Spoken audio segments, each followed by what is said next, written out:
हमें तकलीफ आई, हमें दुख आया, हमें कष्ट आया, हमें तकलीफ आई, हमें दुख आया। पर भगवान से प्रार्थना करना ऐसा दुख हमारी जिंदगी में मत देना जिसको हम सह भी ना सके। ऐसी तकलीफ नहीं चाहिए जिसको हम सह ना सके।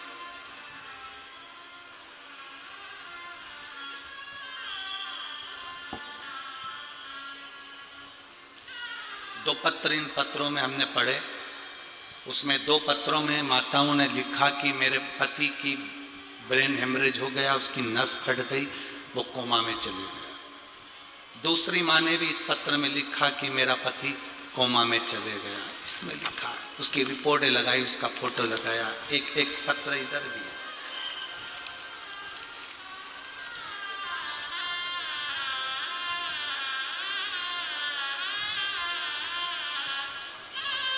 एक पत्र ये भी है।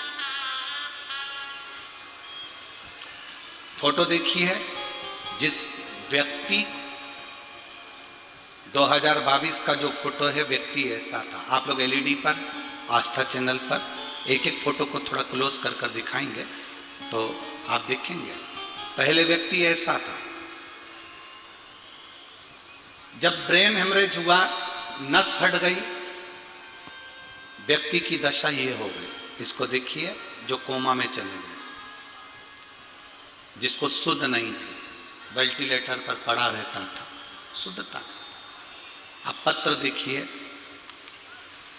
सो पूजा चेतन दुबे, निवासी शिव शंकर कॉलोनी, जलगांव की रहने वाली हूँ। मेरा मोबाइल नंबर ये है, कहीं बैठी हो तो हाथ हिला सकती हूँ, पति आया हो तो वो भी हाथ हिला सकता। सो पूजा चेतन दुबे, निवासी शिव शंकर कॉलोनी, जलगांव महाराष्ट्र की हूँ। मेरा मोबाइल नंबर ये है। मैं पूजा चेतन दुबे, जलगांव महाराष्ट्र की निवासी हूँ गुरुदेव।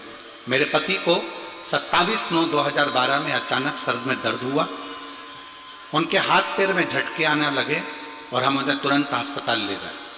जांच कराई तो पता चला कि उनकी ब्रेन हेमरेज हुआ है। उसी दिन डॉक्टरों ने ऑपरेशन करने का कह दिया।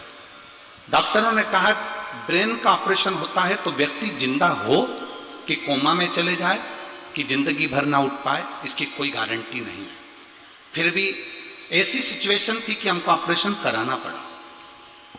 सारी ऑपरेशन कराते से उनके शरीर की हलचल बंद हो गई, उनके शरीर ने काम करना बंद कर दिया, वो कोमा में चले गए। शरीर ने बात करना, शरीर की कोई उंगली नहीं हिलती, कोई शरीर में एक्टिविटी नहीं, कुछ भी नहीं, पड़े रहते।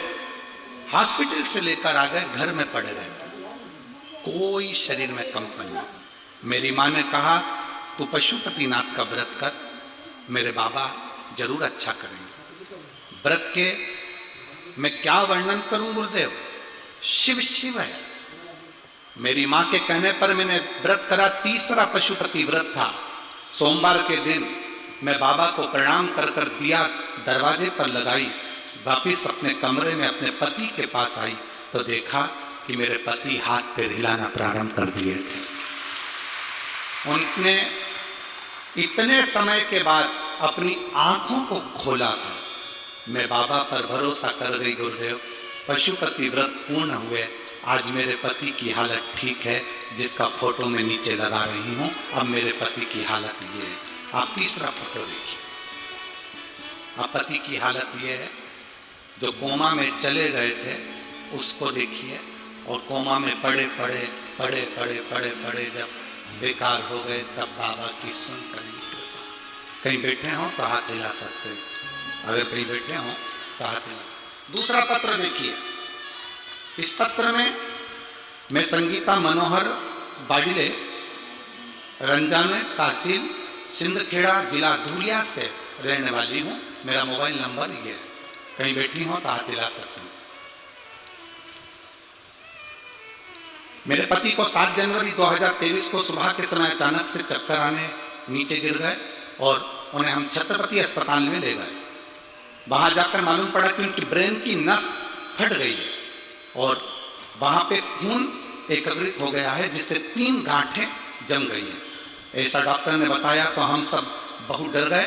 डॉक्टर के अनुसार उनके ऑपरेशन की बात आई, पर उन्होंने कहा कि ये कोमा में चले जाएगा, ब्रेन का ऑपरेशन है, इसकी कोई जवाबदारी नहीं है कितने समय में उठे कि ना उठे।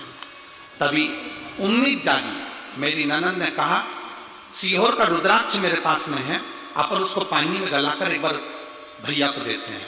हमने तांबे के कलश में रुद्राक्ष को गलाया, पानी में डालकर शिव जी को चढ़ाया, उस पानी को उनको देना चालू करा। एक बेलपत्र उनके पलंग के पास रख दी, बाबा से प्रार्थना करी बाबा ऑपरेशन ना हो, क्योंकि डॉक्टर के हिसाब से ये कोमा में जा रहे हैं, आप बचा लो इनको। उनके शरीर ने कंपन करना बंद कर दिया, आंखें बंद हो गई, शरीर टेढ़ा हो गया, पूरा शरीर पलंग पर पटक दिया गया। हमने बेलपत्र जब उनके सिराने रखी और 2 बूंद पानी उनके होठों पर लगाया, बाबा का मैं क्या गुणगान करूं गुरुदेव। दूसरी बार सीटी स्कैन होना प्रारंभ करा तो डॉक्टर ने कहा जो 3 गांठें थी खून की, उसमें से 2 गांठ गल चुकी है, 1 गांठ बची है, थोड़ा रुकते हैं, ऑपरेशन की जरूरत नहीं पड़ेगी। धीरे धीरे वो गांठ भी गलना प्रारंभ हो गई और बाबा की कृपा से मेरे पति ठीक हैं। हम शिव पुराण को प्रणाम करने के लिए आए हैं। ये फोटो भी लगाए हैं और ये पत्र, ये शिव तत्व है। ओ घड़ी शंभु त्रिकालदर्शी कैलाशी है। अविनाश